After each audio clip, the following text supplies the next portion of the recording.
জয় শ্রীহরি শ্রী বিষ্ণু নারায়ণ।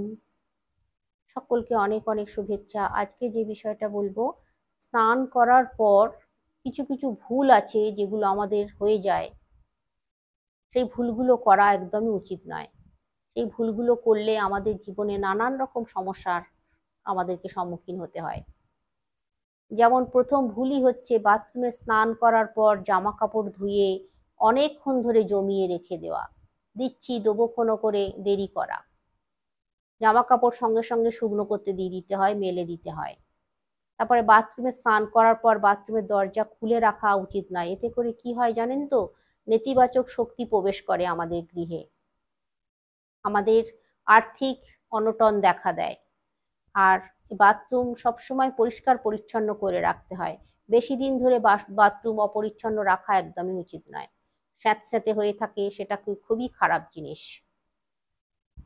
অবশ্যই ব্লিচিং দিয়ে খুব ভালো করে বাথরুম ধুয়ে দিতে হবে। এই কাজটা অবশ্যই কিন্তু করতে হবে, না হলে আমি যে বললাম আমাদের সংসারে নেতিবাচক শক্তি প্রবেশ করবে, আর্থিক অনটন দেখা দেবে।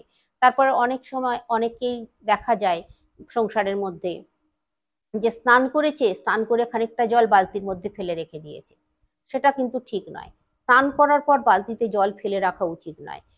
স্নান করার পর বালতির জল ভালো করে ফেলে দিয়ে বালতি ভালো করে ধুয়ে হয় এক বালতি ভর্তি করে জল ভর্তি করে রাখুন, না হলে বালতিটাকে উপুড় করে রেখে দিন।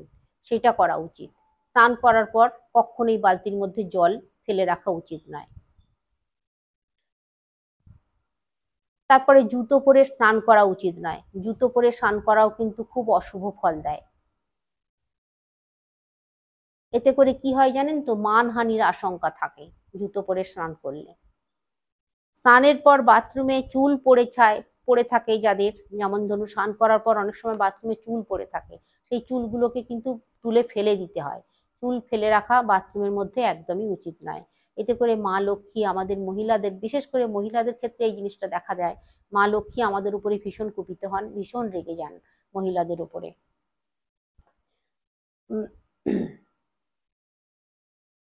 আপনি যদি বাস্তুশাস্ত্রের মাধ্যমে দুঃখ বাস্তুদোষ এড়াতে চান, আপনি যদি বাস্তুশাস্ত্রের মাধ্যমে দুঃখ ও বাস্তুদোষ এড়াতে চান, তাহলে স্নানের পর কখনোই কল থেকে টপ টপ করে জল পড়তে দেবেন না। হয়তো স্নান করে চলে এসেছেন, হয়তো কল একটু ভালো করে বন্ধ করা হয়নি, একটু খোলা আছে, টপ টপ করে জল পড়ছে। এগুলো কিন্তু বাস্তুদোষ আমাদের এসে যায়, আর আমাদের দুঃখ পেতে হয় অনেক জীবনে। তারপরে ধরুন, যেমন ধর্মশাস্ত্র, হিন্দু ধর্ম অনুযায়ী আমাদের তুলসী গাছে স্নান না করে জল দিতে নেই। স্নান করার পর তবেই তুলসী গাছে জল দিতে হয়। তুলসী মাতাকে, তুলসী মহারানীকে স্নান করার পর তবেই তুলসী মহারানীকে জল দিতে হয়, না তো ভীষণ অমঙ্গল দেখা দেয় আমাদের সংসারে। জুতো পরে কখনোই তুলসী গাছে জল দেওয়া উচিত নয়। ভিজে কাপড়েও কিন্তু তুলসী গাছে জল দেওয়া উচিত নয়। ভিজে কাপড়ে তুলসী গাছে জল দেওয়া কখনো উচিত নয়। এই কাজটা কিন্তু কখনো করবেন না। সব সময় শুদ্ধ শুকনো বস্ত্র পরে তুলসী গাছে জল দিতে হয়। সকালে স্নান করার পর ঘরে গঙ্গা জল ছেটালে খুব শুভ হয়। সকালে স্নান সেরে নিলেন, স্নান সেরে নিয়ে যদি ঘরের মধ্যে গঙ্গা জল ছড়িয়ে ছিটিয়ে দেন, তাহলে খুব মঙ্গল হয়। গৃহ শুদ্ধ হয়, পরিশুদ্ধ হয় গৃহ। তাতে কি হয় জানেন তো, সুখ সমৃদ্ধি আমাদের সংসারে বৃদ্ধি পায়।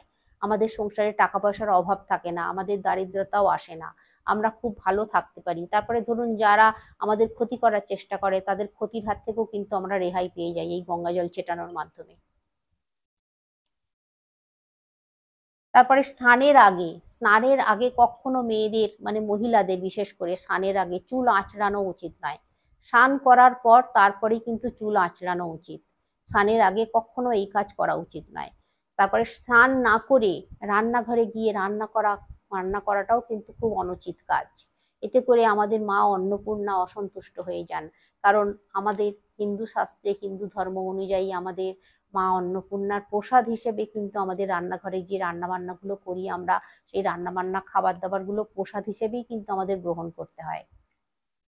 তাই সেই কারণের জন্য রান্নাঘরে কখনোই মহিলাদের মানে ছাড়া, বিশেষ করে যে স্নান না করে রান্নাঘরে যাওয়া উচিত নয়। আর যদিও আপনাদের তাড়া থাকে, হয়তো অনেক সময় দেখা যায় আপনারা হয়তো বলবেন যে দেখুন, ও কথা তো বললে হয় না যে সবসময় স্নান করে রান্না করব, স্কুলের তাড়া আছে, অফিসে যাবে কেউ, ব্যবসায় যাবে কেউ, কাজে যাবে, তাড়া আছে, তাদের জন্য রান্না করে দিতে হবে।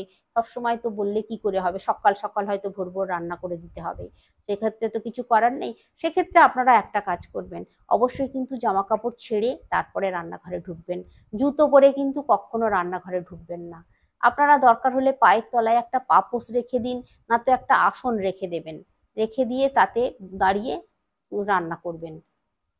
আর মাঝে মাঝে সেই পাপোশটা ধুয়ে দেওয়ারও চেষ্টা করবেন, বা আসনটা মাঝে মাঝে ধুয়ে দিলেন হয়তো, তাহলে কিন্তু বেশি ভালো হয়। একইভাবে বাসি আসনে একইভাবে প্রতিদিন দাঁড়িয়ে রান্না করাটাও কিন্তু ঠিক নয়, উচিত নয়। মাঝে মাঝে এটা ধুয়ে দিতে হয়। তো এইরকমই আরো অনেক কিছু আছে যেগুলো আগামী দিনে আমি আবারও বলবো। আজকে কিছু কিছু বললাম, আগামী দিনে আরও বলবো।